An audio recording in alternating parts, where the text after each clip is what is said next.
Hi, and welcome to OnceHub tutorials. My name is Lokesh and I'm part of the OnceHub support team. In this video, I will show you how to use the public content section for master pages and explain how it helps customers understand what your master page is for.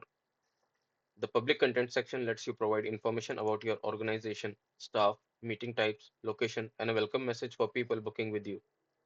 The content you add appears whether your master page is enabled or disabled. When disabled, you can keep the existing content or update it to display a different message as well. To access this section in OneSub, log into your OneSub account. Then from the left-hand sidebar, go to Booking Pages. Then you will see the list of master pages that you have in your account. You can click on the one that you want to edit. Next, go to the Public Content section under the master page.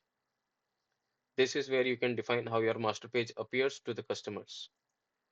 Here, you can add a master page image by uploading a photo, logo, or another relevant image in various formats. Next, you can add a name and a title for your master page. The name could be your name, your organization's name, or type of meeting customers are booking.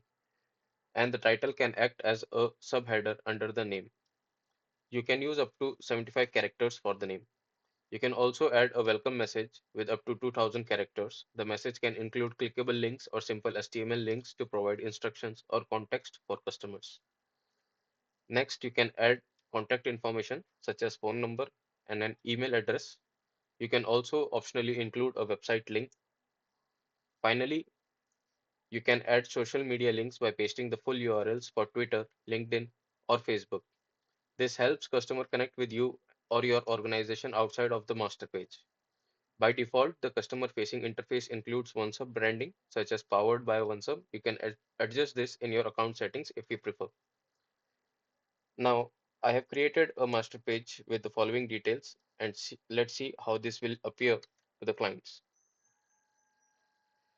So I have added an image, the name and the title, the welcome message with a clickable website link, the phone number, email address, website, and LinkedIn and Twitter as well. Using the public content section effectively ensures your master page provide clear information, helping customers understand your offerings and navigate your booking options easily. Thanks for watching, and I will see you in the next OneSub tutorial.